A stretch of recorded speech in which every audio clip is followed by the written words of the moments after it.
রাইয়ের পরিবার পরিজনের খোঁজ করার জন্য এবার এক পর্যায়ে বাধ্য হয়েই নিউজ পেপারে রাইয়ের ছবি ছাপাতে বাধ্য হলো হসপিটাল কর্তৃপক্ষ। হ্যাঁ বন্ধুরা, ভিডিওতে লাইক দিয়ে দেখতে থাকুন। রাইয়েরকে যখন অনির্বাণ হসপিটালাইজ করে সেখান থেকে চলে যায়, ঠিক সেই মুহূর্তেই রাইয়ের জ্ঞান ফেরা মাত্র ডক্টররা রাইকে জিজ্ঞেস করতে থাকে যে আচ্ছা আপনি এখন কেমন আছেন বলুন তো, আপনার এখন কেমন লাগছে? আপনি যে অবস্থায় এই হসপিটালে এসেছিলেন তখন আপনার যথেষ্ট পরিমাণ ক্রিটিক্যাল কন্ডিশন ছিল। তো আমরা তো ভেবেছিলাম এক পর্যায়ে যে আপনাকে হয়তো আমরা বাঁচাতেই পারবো না, কিন্তু আপনাকে ঠিক সময় এখানে আনা হয়েছে বিধায় আমরা বাঁচাতে পেরেছি।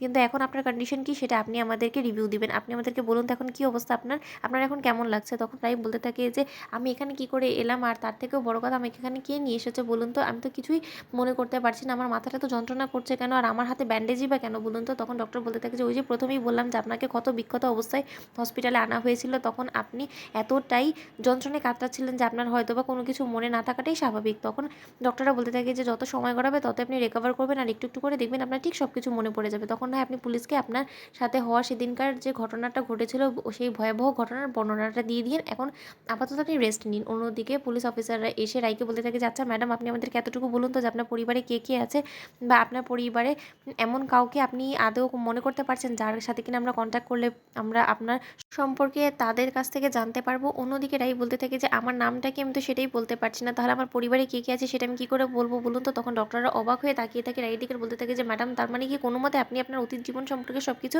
ভুলে গিয়েছেন? আপনি কি টোটালি মেমোরি লস হয়ে গিয়েছে আপনার ওই আঘাতের পর? অন্যদিকে রাই বলতে থাকে যে ডাক্তার, আমি কিছুই আপাতত মনে করতে পারছি না। কেন আমার যন্ত্রণা হচ্ছে মাথায় আমি সেটাও বুঝতে পারছি না, কিন্তু আমার কেন জানি না মনে হচ্ছে যে আমার অতীত জীবন সম্পর্কে আমি কোনো কিছু মনে করতে পারছি না। যখনই মনে করার চেষ্টা করছি তখনই আমার মাথায় যথেষ্ট পরিমাণে যন্ত্রণা হচ্ছে।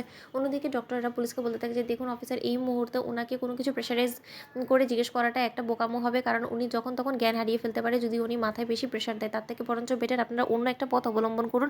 ওনার পরিবার পরিজনকে খোঁজার জন্য আপনারা বরঞ্চ নিউজ পেপারের মধ্যে ওনার একটা মিসিং রিপোর্ট দাখিল করে দিন। তাতে হয়তো বা ওনার পরিবারের কাছ থেকে কোনো রেসপন্স পেলেও আপনারা পেতে পারেন। তখন পুলিশ অফিসারও বলতে থাকে যে এখন তাহলে সেটাই করতে হবে, কারণ যখন কিনা ওনাকে একদমই দেখা যাচ্ছে যে স্বজনহারা, ওনার কেউই নেই, ওনার পক্ষের এখানে কেউ নেই যখন, তাহলে ওনাকে অবশ্যই আমাদের কাস্টাডিতেই রাখতে হবে। যদি কোনো সহৃদয়বান ব্যক্তি ওনাকে চিনে থাকে তাহলে আমাদের কাছে এসে যদি আগ্রহ করে ওনার সম্পর্কে জিজ্ঞেস করে, তখন হয় আমরা ওনার ফ্যামিলির কাছে ওনাকে হস্তান্তর করতে পারবো, কিন্তু আপাতত ওনাকে আমাদের পারমিশন ছাড়া হসপিটাল থেকে মোটেও ডক্টর ডিসচার্জ করবেন না। অন্যদিকে নিউজ পেপারে যখন রাইয়ের দাদাভাই রাইয়ের সেই ছবি দেখতে পাই, ঠিক সেই সময় রাইয়ের দাদাভাই বলতে থাকে যে স্রোত, এই দেখ রাইয়ের ব্যাপারে একটা নিউজ পেপারে কিন্তু ছবি ছেপেছে, কিন্তু এটা কী কিসের কারণে সেটাই তো বুঝতে পারছি। অন্যদিকে স্রোত বলতে থাকে দাদাভাই ঠিক করে দেখ না, রাই দিদিভাই কিছুদিন ধরে কোনো খোঁজ খবর পাওয়া যাচ্ছে না, এখানে যদি কোনো মতে রাই দিদিভাই সম্পর্কে কিছু জানা যায় একটু পড়ে দেখ না। অন্যদিকে রাই দাদাভাই যখন সেই নিউজটা পড়ে দেখে যে রাইকে হসপিটালাইজ করা হয়েছে আর ওর কোনো স্বজনের খবর না মেলাতেই এই নিউজ পেপারে তারা দিয়েছে এই খবরটা। তো বন্ধু, ভিডিওটি ভালো লাগলে লাইক এবং শেয়ার করে সাবস্ক্রাইব করতে ভুলো না।